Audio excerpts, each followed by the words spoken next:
Hello and welcome to Taylor Talks Comics. I'm going to be doing a haul video for you today, showing off all the books I've added since my collection since my last library tour that I did last month. So stay tuned.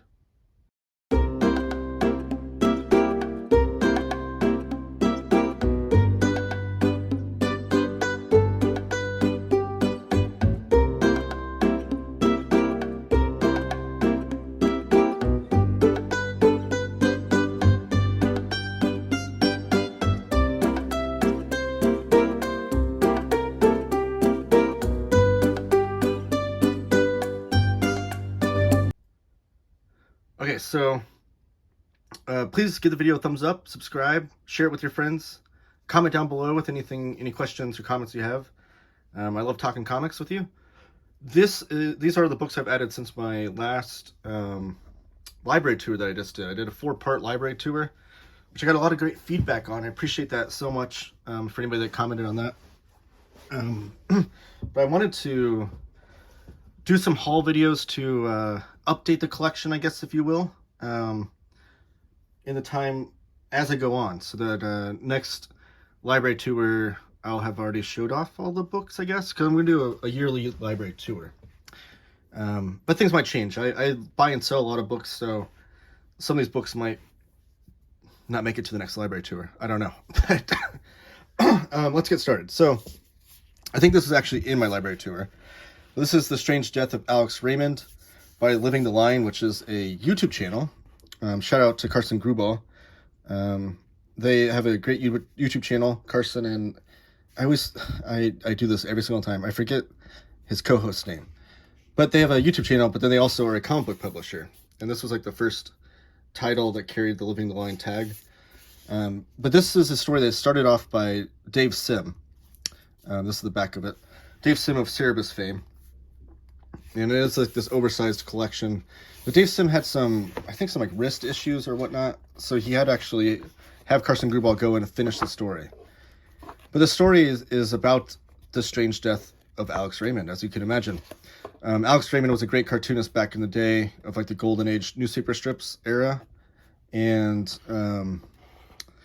this was like a really intense project from Dave Sim and then Carson Grubal, where they wanted to use like the same like photorealism comic book artwork style that Alex Raymond made famous, but in a way to tell a story. And there's all these crazy like page layouts and whatnot that really are a different way of like comic book storytelling, just really pushing the medium to its limits, which any comic book that does that I'm instantly interested in, to see what you can do with this great medium that we all love.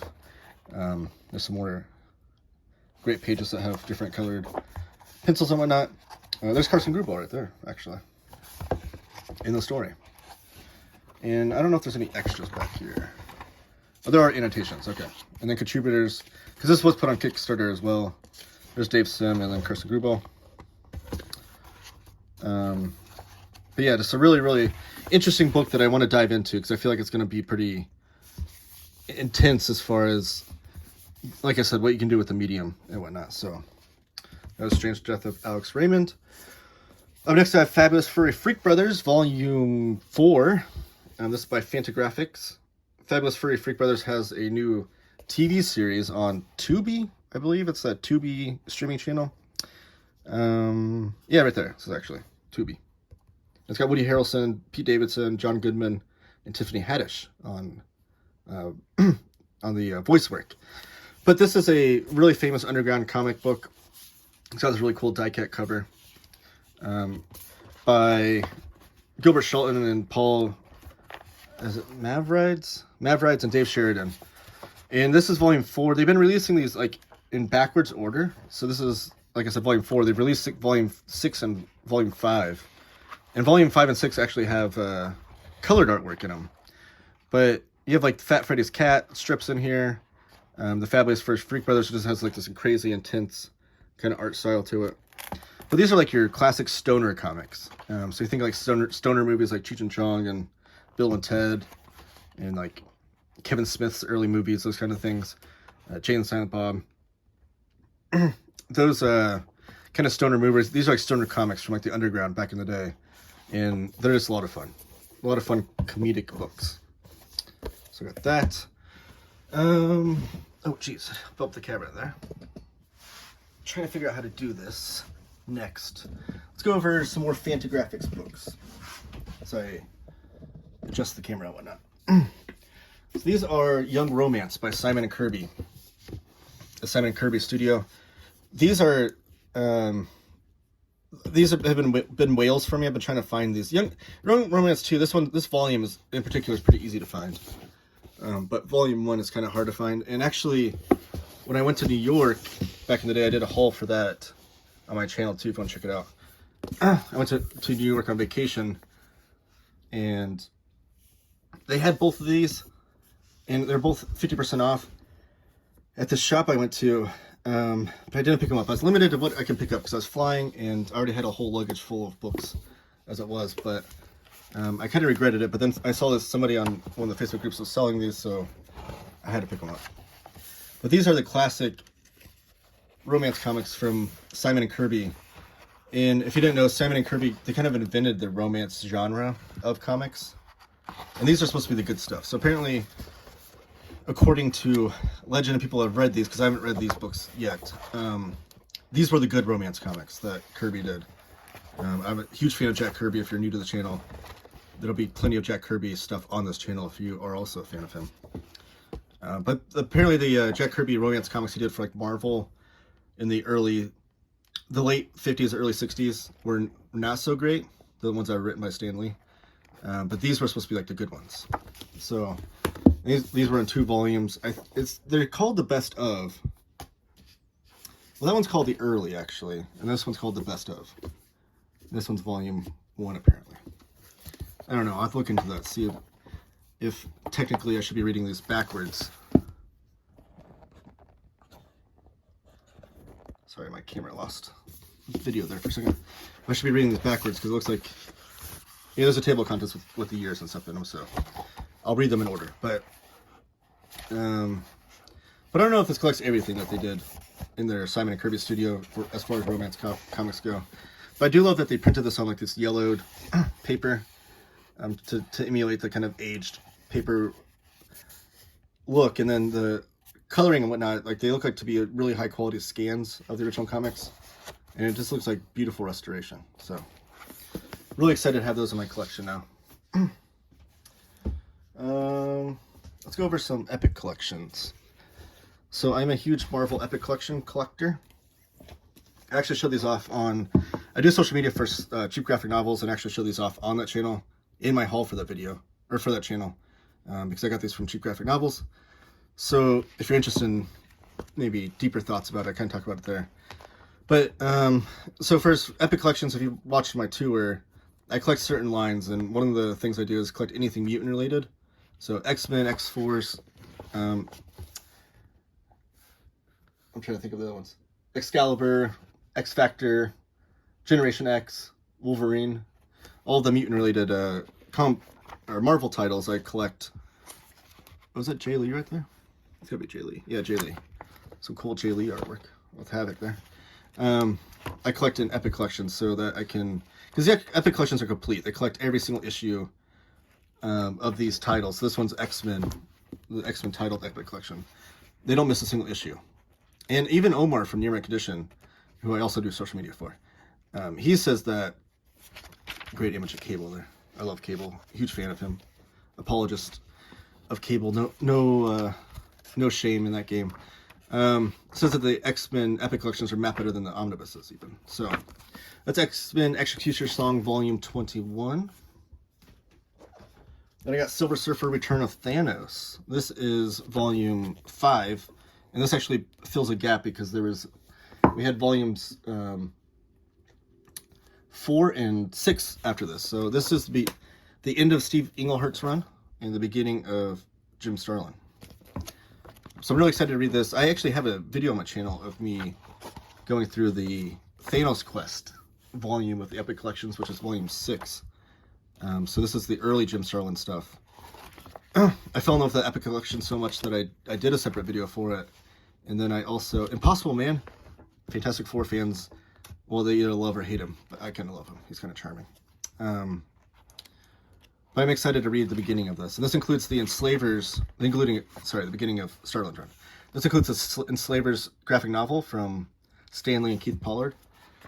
If you don't know, Stan Lee always said that the Silver Surfer was his favorite character to write. So I've never read this graphic novel, though. I thought I had read everything that Stan Lee ever wrote for the character, but I think this might be the only thing I have not read. So that's Silver Surfer, Return of Thanos. Then we have Fantastic Four, The Dream is Dead. This was a huge one. This is volume 19 of the Epic Collection. So this was a volume I was waiting for because Fantastic Four is my favorite Marvel comic title. And it was my goal to collect the first 416 issues that make up that first volume of Fantastic Four before Heroes Reborn. Those first 416 issues, I wanted to have those on my shelf. And that's actually the reason why I got the Fantastic Four Epic Collections at first. That's what started my collecting of the Epics, was that I wanted that. So between the Omnibuses and Epic Collections, I would be able to accomplish that. So I have volumes 1 through 4 of the Omnibuses, which includes the first 125 issues, I believe, including the entirety of the Lee Kirby run, which is 102 issues. And then this filled a gap. So this gives us, with the 2 John Byrne Omnibuses, I think issues like 232 all the way to issues like 362 or something like that. So like 130 more issues of that 416 that I'm looking for. Fills that gap. And then at the end here, you actually get the graphic novel Triumph and Torment, which is a Doctor Strange, Doctor Doom graphic novel with Roger Stern writing and Mike Mignola artwork. So that's really exciting because I've never read this before. I've always heard things about it, and I love Mike Mignola. I love his artwork. And anytime I find new Mike Mignola comics to read that I haven't read, I get excited about that. So that's volume 19.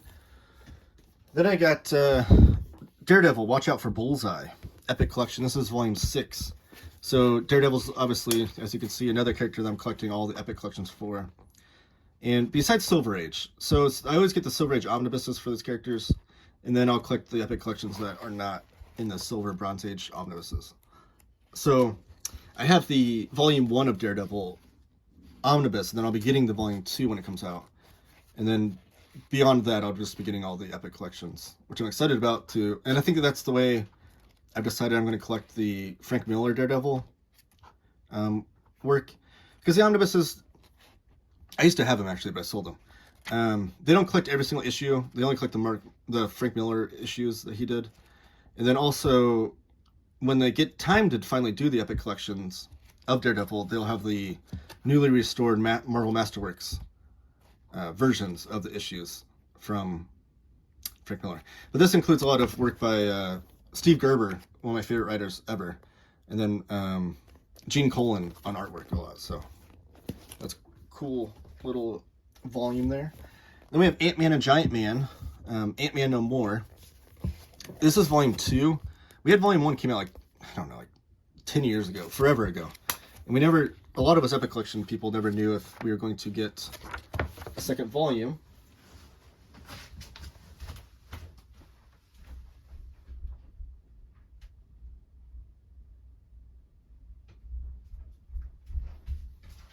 Sorry about that. A second volume of these. But we finally did when the most recent Ant-Man movie came out. And most of these Epic Collections collect like 1 or 2 years worth of stuff because it is like the issues are in sequential order. They don't miss anything.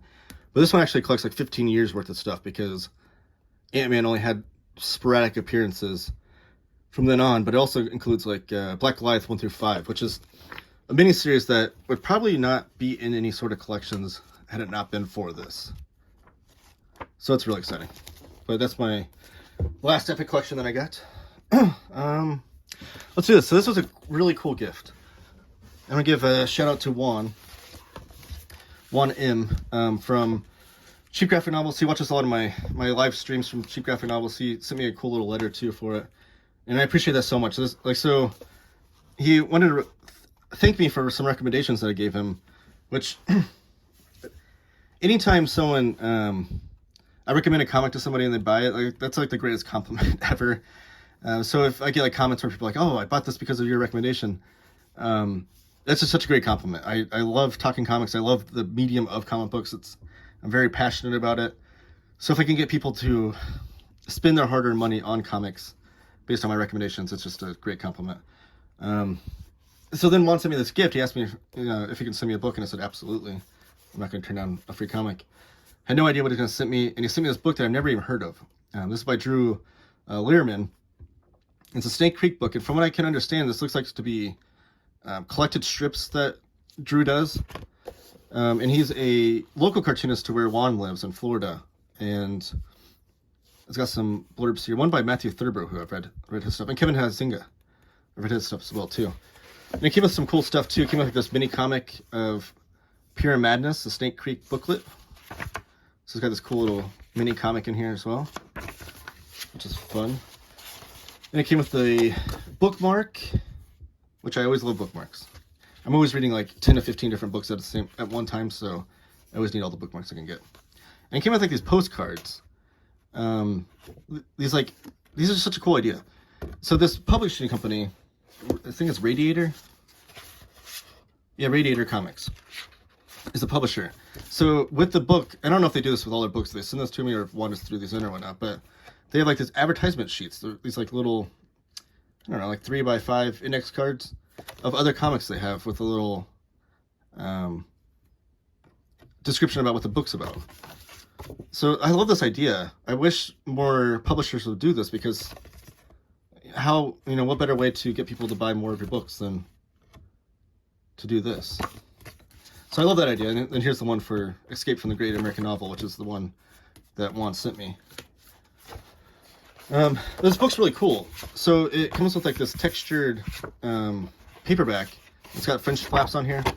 And Drew even sketched and signed it on April Fool's Day, maybe? April Fool's Day? And you got French flaps on this side too. Oh, there's another bookmark with artwork by Drew himself.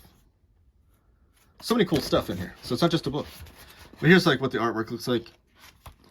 And it looks, I love the artwork because it looks like just pure like id. Like it's just the art where artists just like go into town, not worrying about, not being too precious with anatomy and the way things are shaped or foreshortening or anything. He's just exploding onto the page with his story. So I really like that. I can't wait to read this. But Juan, thank you so much. It's such a great gift. And it was just because, like you said, I gave him a bunch of recommendations he liked, which is a compliment in itself. But the fact that you sent me a free comic with it too is just amazing. So thank you so much, Juan. You're the coolest. All right, so Batman Chronicles Volume 1. I got this for super cheap at Half Price Books. I've been on a big Batman kick this year, where I'm reading like Batman from all different eras and different interpretations of different writers. But so this collects the first 11 issues of Detective Comics and then Batman #1. And I like having the idea of these paperbacks are going to take on the go with me. And this is the first 11 stories of Batman, including Batman #1. There's a bookmark from Half Price Books. So there's Detective Comics #1, or 27, sorry. It's the #1 issue of Batman. And then it includes Man, excuse me, I gotta clear my throat. Includes Batman #1, which is the first appearance of the Joker and Catwoman. If I can find it. No, I can't find it. But it also includes like the first appearance of Robin.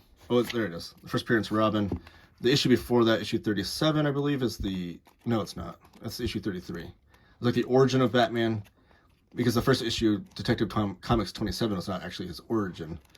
You don't see like his parents die and whatnot until this issue right here. You can see Detective Comics 33. And there's young Bruce Wayne dying.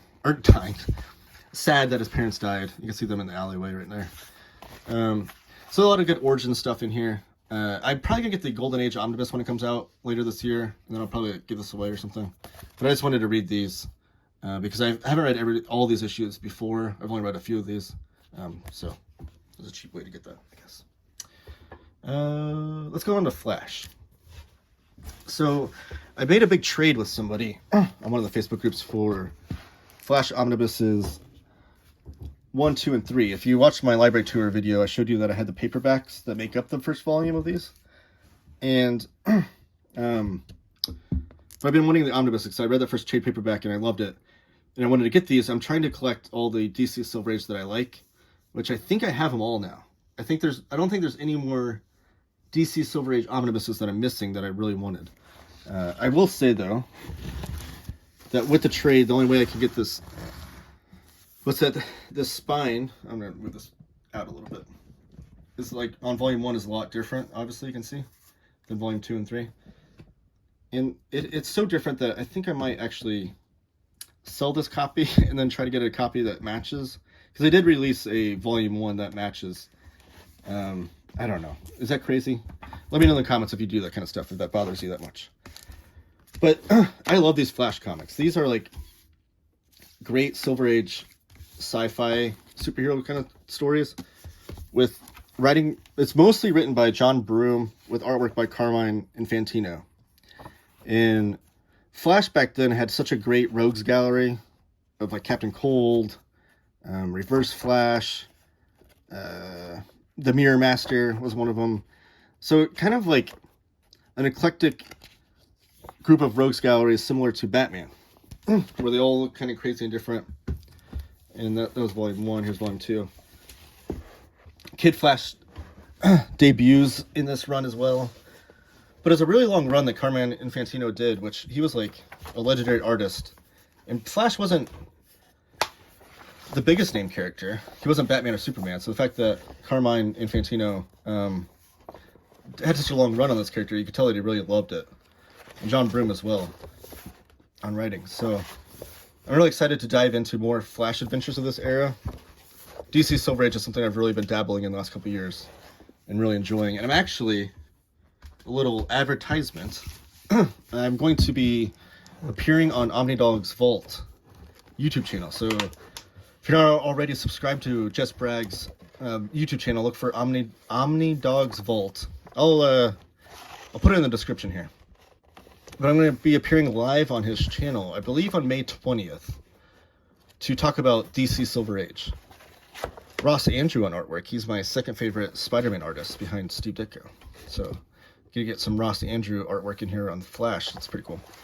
So I'll be appearing on Jess Bragg's YouTube channel May 20th to talk about the Silver Age era of DC, which will be fun because Jess Bragg himself grew up during that era and was actually buying those comics as they were on the stand. So it'll be cool to talk to somebody that read them as they came out, and then me, who,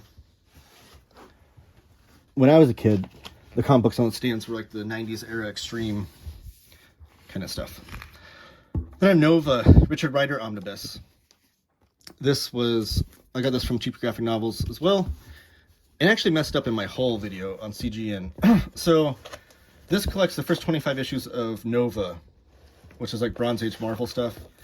But then it concludes the Nova story, if you will, leading up to the point where he you wouldn't see him again until he joins the New Warriors. But this, it collects Fantastic Four issues 204 through 206, and then 208 through 214. So just missing 207 there, which I'm assuming Nova did not appear in. But those were John Byrne issues. So there's even Carmine Infantino, the original, or the aforementioned artist, is in here as well, doing some Bronze Age superhero stuff. There's some Carmine Infantino art. So those like 10 issues of Fantastic Four are the early John Byrne ones. So I actually have read that part. On the CGN video, I was like, I've never read these before. But I actually have read those concluding stories. I read them in the John Byrne Omnibus of Fantastic Four. I just didn't realize it, and I didn't have the full context of the Nova character because I never read a Nova comic before that. So now when I go back and reread this, having read all the Nova issues leading up to that, it'll be like a different context to read it in. I'm pretty excited about that. So Marvel's been pumping out a lot of cosmic stuff this year in omnibus format, which I'm excited about. Like they have this, they had the original Captain Marvel omnibus, which I will be getting soon, and then also Adam Warlock omnibus, even modern stuff like the War of Kings, they reprinted that. It's a lot of cool stuff, and I'm excited to read all these early cosmic stories before I get to the War of Kings omnibus that I've never read before. So I'm going to do a full kind of cosmic reading, if you will, this year. Let's do these. So I went to Half Price Books, and they had a lot of these Acme Novelty library books. And this is Chris Ware's, the way he released single issues. And Jimmy Corrigan was one of the stories that was serialized in the first part of the run. But these are the individual issues. So I've read Jimmy Corrigan as a collected edition, but I've always kind of wanted to go back and get these Acme Novelty Library single issues, because when he collects them, Chris Ware, he will like cut some stuff out or edit some stuff, or stuff that appeared in the singles will never appear in the collected edition. And I love Chris Ware's artwork, and even like the in papers. Like, he's just such an insane, like, design heavy mind of comics. It's like all these little things like the in papers you won't get in the collections and that kind of thing. So I wanted to read these as single issues to get like a different context and read different pieces of artwork and stuff and strips that maybe I didn't get a chance to read in the collections. But so I'm excited to read these, and these actually, I need to go through these and figure out which numbers I don't have. Oh, this is upside down. Because this was just a big stack of them that I bought, but I haven't gone through yet to figure out which issue numbers these are, and which order to read these in, or which ones I'm missing at this point. So it's kind of another journey I'm on, is trying to collect all the Acme Novelty Library single issues, I guess. But some of them are these little booklets, but then some of the volumes were like these giant oversized hardcovers. Like, Chris Ware really worked a lot in different design methods and different formats and different ways to print comics and draw comics. And like I said, he has this insanely skillful design kind of artwork to it. So excited to jump into these and figure out which ones I'm missing and figure out which ones I still need. Let me know in the comments if you've picked up the Acme Novelty Library books. This is SPX 2003. So SPX is a small press expo, a small convention of more underground cartoonists and whatnot. And every year they'd release a anthology that collected a lot of the artwork from cartoonists that showed up at those. Oh, this is The Lost Adventures of Tim Tim by R. Sikoric. I was going to say that can't be a new Tim Tim comic. Well, that's pretty cool. But a lot of the cartoonists that appeared in those conventions, a lot of they would submit like certain strips from their comics to be included into the anthology. So I love comic book anthologies, and this is a great way to learn about some cartoonists I've never heard of, and then also maybe read some comics from cartoonists I do like that I've never seen before. Because sometimes these comics would never be printed anywhere else. But this is only the second volume I have of this. I would like to get a whole run of the SPX books put together. I forget I have one other volume, but I forget what year it is. But this is 2003. With the great Jaime Hernandez cover. Jaime Hernandez from Love and Rockets. One of the coolest artists ever. Let's go with Beano. So this was a new revelation for me. So I fix it here. Sorry. Are we still live? Okay. I never, like, it's not often. I kind of pride myself in knowing a lot about comics history and cartoonists of old and that kind of thing. It's not often that I find a new type of comic or a new comic book I've never even heard of. And these Beano books were one of them. And these are from the UK. And they're actually like these were published in the UK. These are not American published versions of them. So I don't know how they made it into the half-price books in America, in the Midwest where I live. But they did, and I picked up one of them because they had a whole stack of them. And I picked up one of them because I was flipping through it, and there's like this artwork and like the lettering. It's just like amazing to me. All the different color techniques they have in here, and strip ideas. So there's a bunch of these annuals, I guess. Sorry about that. These annuals, I guess, would come out once a year. Obviously, hence the name. And they come out around Christmas time. So like it was like a real treat for... I talked to some of my friends, Lewis and Connor, that both live in Scotland. And they were telling me a bit about it. They come around Christmas time. And so kids would get these under the tree. And it's like... it just kind of impressed upon me this nostalgic trip that I've never experienced myself, but I can just imagine like a kid in the UK getting this under their Christmas tree and just sitting there on a wintry December day, just reading through their latest Beano book. And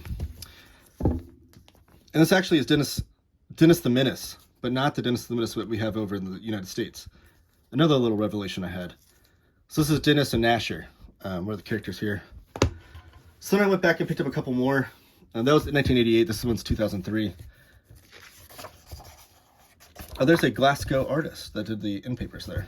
But just like the whole package of this book, these books are really intriguing to me. Just like the art style, kind of reminds me of Mad Magazine, but also a little bit of like the underground comics of like, we're like Fabulous Furry Freak Brothers that I saw earlier, where they just fill the entire page with artwork, the different methods and stuff. And again, the lettering and the layouts of the panels, which is really inspiring. Just flipping through these. So I'm really excited to read these when I get to them. And this was the 60 Years of Beano and the Dandy. And the Dandy, I guess, was the more Scottish annuals, if I remember correctly. Let me know in the comments. I want to know more about these. So anything you could tell me about Beano or Dandy or these annuals that you'd get in the UK, please let me know in the comments your experiences with them, or any sort of websites that you're aware of, or Facebook groups or whatnot that I can get to know and learn more about these things. Because like I said, this is like a sector of comics that I never even knew existed. So I'm really excited to dive into it. It's like a whole other exploration of comics that I'm excited to go into. It makes me feel like a new comic book reader again. This is Beyond the Pale by Kim Deitch. This is put up by Fantagraphics Books. It's like an older Fantagraphics paperback too, you could tell. But Kim Deitch is an underground cartoonist that I haven't read a lot of. His style reminds me kind of Glenn Head a little bit. Maybe a little bit of Jim Woodring. Or maybe some...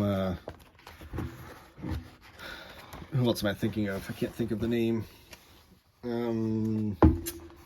don't know. I can't think of it right now. But just some great underground cartoons that I haven't read. Which I guess, again, looks kind of like the Beano books, right?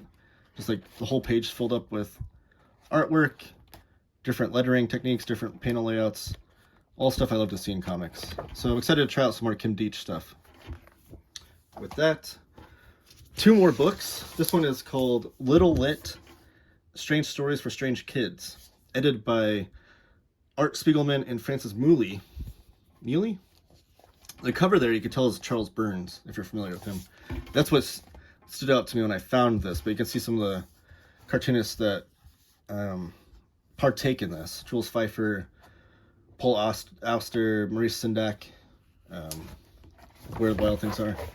So this looks to be a giant hardcover anthology for kids, which I guess, again, in line with kind of like the Beano stuff. But again, I love comic book anthologies. It had a Charles Burns cover on it, so I had to pick it up just based on that alone. Art Spiegelman, being an editor on it, he did like Raw magazine back in the day, so I had to pick that up. So yeah. And the last thing, American Comic Book Chronicles, 1980s. So they released, this is by Tomorrow's Publishing, and they've released one of these for every decade. And I love comic book history. And one thing I'm actually working on, a little breaking news. I haven't mentioned this publicly anywhere else, but I'm actually trying to work on writing a book about comic books. It's gonna be a comic book related book, like a historical book, and it has to do with something. I don't want to give out too much, but it's gonna have something to do with what's in this book. So this is a little bit of research for me. But these books break down every single year of the decade with like pretty much every single important comic book event that happened, even down to like the indies, the mainstream, anything that happened in comics. In the 1980s was a pivotal decade where the comic book industry was really shook to its core. So this was a good first one to try. I have a feeling I'll probably end up collecting every decade of these, but some of them are out of print, so it's gonna be kind of a hunt for these. But I love learning about comic book history, and this was a great way to dabble in that. So yeah, that was my haul. Thank you for watching. Please give the video a thumbs up, subscribe, share it with your YouTube, or share it with your comic book loving friends, and look forward to new videos from Taylor Talks Comics. I appreciate that. You can follow me on Twitter and Instagram as well. Just search Taylor Talks Comics on those avenues as well. Thank you.